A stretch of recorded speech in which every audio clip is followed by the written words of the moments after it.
Good evening. I'm Siwa Rose Amador, and this is Native Voice TV. Well, this evening we want to talk about a serious subject. I'm not sure if you're aware, but Native Americans have the largest representation in the military per capita. And today, this evening with us, we have Eli Painted Crow. Welcome, Eli. Thank you.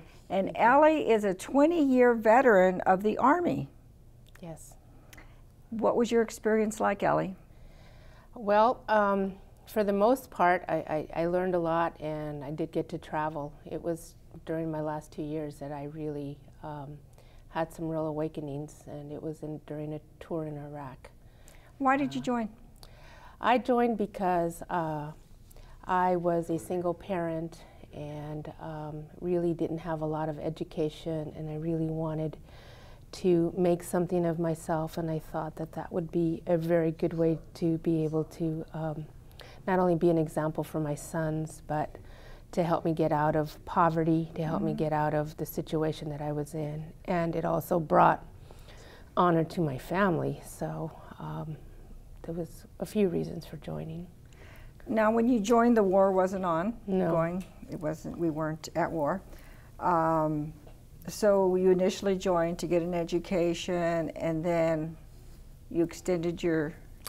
Yeah, well, you know, I started in 1901, and I had two boys, two young sons at the time, and my father just kept encouraging me to stay in and to retire from it. So that's what I did. The other piece of that is that, you know, military at that time really wasn't selling. I mean, what they were promoting was education. What they were promoting were, you know, monies to be able to do that. And that's so, what you hear.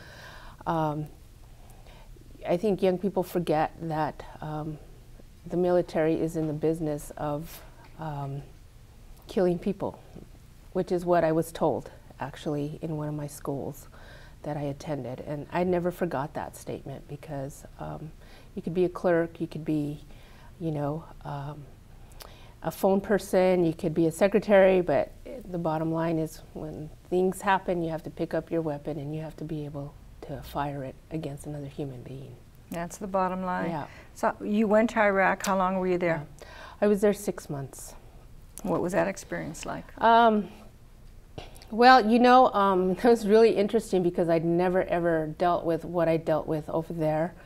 And the interesting thing was that the issues that I had wasn't with the Iraqi people. What were they like? Well, interestingly enough, they were very much like, to me it was like being at home. They looked like us. They had a drum. I could hear their drum every morning. They sang these beautiful prayers. They had their tobacco out there. They had sage out there. I got invited to have a meal with them. They had rice. They had sort of a fry bread looking kind of. Oh my goodness. Yes, it was really amazing, and their hospitality was so amazing. I felt very at home there, actually, with the Iraqi people, and it created a lot of problems because one of the things that happened to me while I was over there is I was at a briefing, and a young soldier came who had just been briefed by a major, and they started to talk about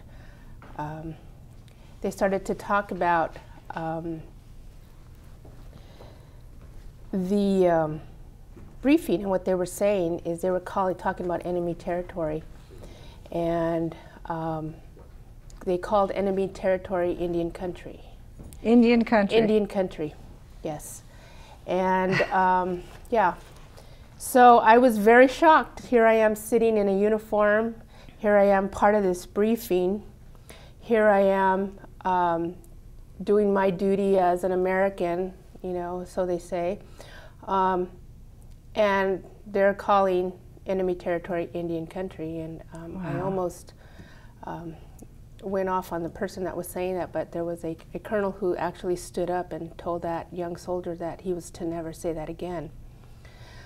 And his reply was that, well, I'm just saying what the major said. So this is coming from higher echelons. This kind of language is coming from higher echelons. And so it really got me to think about why I was there. It really got me to think about, you know, looking at the Iraqi people and how much they looked like me, you know, and what was I doing there, and whose freedom was it if we were imposing it? How could it be democracy if it was being imposed upon? You were telling me that you were on a radio station, a Native radio station, talking about women that were raped.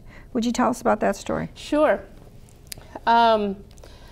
Probably about a year ago, I had been talking about sexual assault in the military, and I was invited to speak in a Colorado Native radio show, and there was an hour's time, and so we got on there, and I was being asked all these questions about rape and about assault, and the radio guy was trying to get people to call in. And nobody would call in. For 45 minutes, the phone was silent. To call in and tell their stories? Well, ask a question or whatever they wanted, just to call in. Right. And nobody would call in. And he would say, wow, is anybody out there? You know, he was just cracking his jokes in a way, just like that had never happened to him, you know. So after about 45 minutes, I had to stop and I had to kind of speak, and I had to say, you know, what I really want to say is that rape isn't something that we as Native women, as Native people in our Native, we don't talk about it. If it happens, we silence it, we hide it, we're ashamed of it. The victim, it often feels like it's their fault, you know, and so it's not something that gets talked about. And so I invited him to realize that what he was asking was a really big thing, you know, and that what I was there for was to just be informant, you know, provide information. I was there for support. I was there just to let people know that yes, this is really happening. And do you know, for the last 15 minutes of that, after I made my little announcement about how hard it is to talk about it, the phone did not stop ringing. Really? And women were calling in and saying, yes, I was raped when I was in the military. Yes, this happened to my daughter. Yes, this happened to my niece. Yeah, I mean, it was amazing that people got on the line, and it was like, it's so prevalent, but it's something that when it happens to your military, you know, and it happens to men too, when it happens to your soldier, they don't come home to tell you. You just find them different. There's something different about them. But they don't come home and tell you that this is what's going on. There's a lot of shame attached to that, and there's such punitive things that happen if you report it. So you do all this volunteer? I do. This is This is my life's work now. This is, you know, I don't get paid for this. I don't want to get paid for this. This is my service. This is what I can give back. These stories, it's just calling it Indian country, enemy territory. That's amazing. That's crazy. That's really insane to think that here we are in the same uniform, and we are still, what does that say? It says we are still the enemy. That's right. That's what it says. That's right. I don't know if I have time for a poem. Do I have time? Oh, no? Go. Yes? Okay. It has to do with that very same thing. And we're going to end with this poem, so thank you for being here, All Eli. right. Thank you for having me. It's called Going In Country. The training, the gear, the language you hear, getting ready to go in country. Enemy territory. Planning, hating convoys, going in country. Historical hate traveling from the past to present, calling enemy territory Indian country, in country. Embedded language so deep from the past that no one can hear the hate anymore. On our way in country. What side should I be on? I stare and wonder. I look at them and I see myself in country.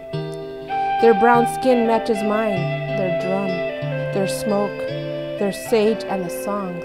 Here I am in country. This Indian is in country, Indian country. It feels familiar. Does that make me the enemy? Good evening. Thank you for joining us.